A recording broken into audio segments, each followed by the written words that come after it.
بسم الله الرحمن الرحيم. إن الحمد لله نحمده ونستعينه ونستغفره ونعوذ بالله من شرور أنفسنا ومن سيئات أعمالنا من يهده الله فلا مضل له ومن يضلله فلا هادي له وأشهد أن لا إله إلا الله وحده لا شريك له وأشهد أن محمدا عبده ورسوله أما بعد بسم الله الرحمن الرحیم. حب مصطفیٰ صلی اللہ علیہ وسلم کے تقاضے. نمبر 4، مشکلات و مصائب کا حل اور گناہوں کا کفارہ. سنن ترمذی، مستدرک حاکم، مسند احمد اور فضل الصلاۃ علی النبی صلی اللہ علیہ وسلم اسماعیل القاضی اور مسند احمد میں حضرت ابیہ بن کعب رضی اللہ عنہم سے مروی ہے کہ میں نے نبی اکرم صلی اللہ علیہ وسلم کی خدمت میں عرض کیا کہ اے اللہ کے رسول صلی اللہ علیہ وسلم، میں آپ پر بکثرت درود شریف پڑھتا ہوں، اس کے لیے اپنے کل وقت میں سے کتنا خاص کروں؟ آپ نے فرمایا ما شئت، جتنا چاہو. میں نے عرض کیا چوتھائی. آپ صلی اللہ علیہ وسلم نے فرمایا ما شئت فإن زدت فهو خیر لک، جتنا چاہو لیکن اگر چوتھائی سے زیادہ کرو تو یہ تمہارے لیے بہتر ہے. میں نے عرض کیا آدھا. آپ صلی اللہ علیہ وسلم نے پھر فرمایا جتنا چاہو لیکن اگر اس سے بھی زیادہ کرو تو تمہارے لیے بہتر ہے. میں نے عرض کیا 2/3. آپ صلی اللہ علیہ وسلم نے فرمایا تمہاری مرضی، لیکن اگر اس سے بھی بڑھا لو تو تمہارے حق میں بہتر ہے. میں نے عرض کیا اجعل لک صلاتی کلھا، میں سارا وقت آپ پر درود پڑھنے میں وقف کر دیتا ہوں. اس پر آپ صلی اللہ علیہ وسلم نے فرمایا تب تو تمہارے تمام دکھ درد دور اور گناہ معاف ہو جائیں گے. صحیح مسلم، سنن ابی داؤد اور ترمذی میں حضرت عبداللہ بن عمر رضی اللہ عنہما سے مروی ہے کہ انہوں نے نبی صلی اللہ علیہ وسلم کو یہ فرماتے ہوئے سنا جب تم مؤذن کو اذان کہتے ہوئے سنو تو تم بھی اسی طرح کہتے جاؤ اور آخر میں مجھ پر درود بھیجو، اس لیے کہ جس نے مجھ پر ایک مرتبہ درود بھیجا اللہ اس پر اس کے بدلے اپنی 10 رحمتیں نازل فرماتا ہے. نمبر 5، جو مانگو سو ملے. سنن ترمذی، نسائی، ابن ماجہ اور مسند احمد میں حضرت عبداللہ بن مسعود رضی اللہ عنہ سے مروی ہے کہ میں نماز پڑھ رہا تھا، نبی صلی اللہ علیہ وسلم کے پاس حضرت ابو بکر و عمر رضی اللہ عنہما بیٹھے تھے.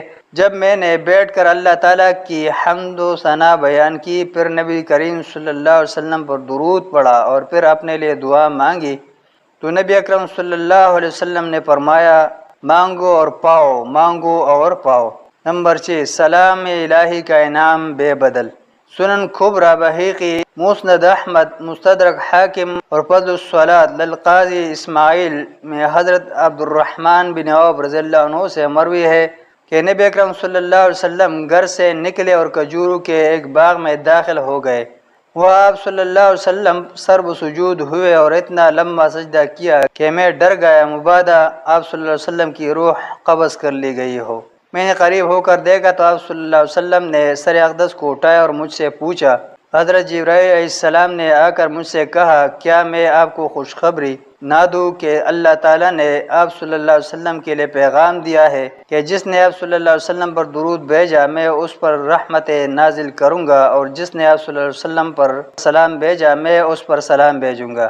نمبر 7، قبولیت نماز کا ذریعہ. علامہ ابن القیم رحمہ اللہ نے جلاء الابحام میں 3 حدیث نقل کر کے لکھا ہے کہ انفرادی طور پر تو ان کے اسانید قابل حجت نہیں، لیکن اگر ان تینوں کو اکٹھا کیا جائے تو یہ قوت اختیار کر جاتی ہے. نمبر 1، ان تینوں میں سے ایک دارقطنی و بہقی میں ام المؤمنین حضرت عائشہ رضی اللہ عنہا سے مروی مرفوع حدیث ہے جس کے الفاظ ہے وضو کیے اور مجھ پر درود پڑے بغیر کوئی نماز قبول نہیں ہوتی. نمبر 2، دوسری حدیث سنن ابن ماجہ، دارقطنی، بہقی، مستدرک حاکم اور معجم طبرانی کبیر میں حضرت سہل بن سعد رضی اللہ عنہ سے مروی ہے جس کے الفاظ ہے لا صلاۃ لمن لم یصلی علی النبی صلی اللہ علیہ وسلم، جو نبی صلی اللہ علیہ وسلم پر درود نہ پڑھے اس کی کوئی نماز نہیں ہے. نمبر 3، تیسری حدیث سنن دارقطنی میں حضرت بریدہ رضی اللہ عنہ سے مروی ہے جس میں نبی صلی اللہ علیہ وسلم کے الفاظ ہے اے بریدہ، جب تم نماز پڑھو تو تشہد، سلام اور مجھ پر درود پڑھنا ہرگز نہ چھوڑو، کیونکہ یہ نماز کی زکوٰۃ ہے۔ نمبر 8، روز قیامت قرب مصطفیٰ صلی اللہ علیہ وسلم۔ ترمذی شریف میں حضرت ابن مسعود رضی اللہ عنہ سے مروی ارشاد نبی صلی اللہ علیہ وسلم ہے، قیامت کے دن لوگوں میں سے میرے قریب ترین وہ شخص ہوگا جو مجھ پر سب سے زیادہ درود پڑھنے والا ہوگا۔ نمبر 9، شفاعت مصطفیٰ صلی اللہ علیہ وسلم، نیکیاں اور فرشتوں کی دعائیں۔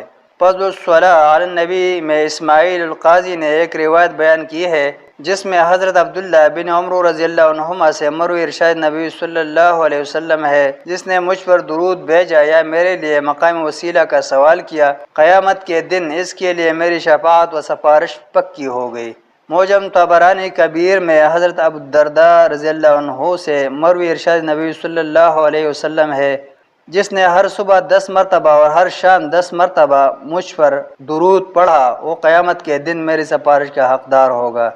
فضل الصلاۃ علی النبی صلی اللہ علیہ وسلم میں حضرت ابو ہریرہ رضی اللہ عنہ سے مروی ارشاد نبی صلی اللہ علیہ وسلم ہے، من صلی علی مرۃ واحدۃ کتب اللہ لہ 10 حسنات، جس نے مجھ پر ایک مرتبہ درود پڑھا اللہ اس کے نامہ اعمال میں 10 نیکیاں لکھ دیتا ہے۔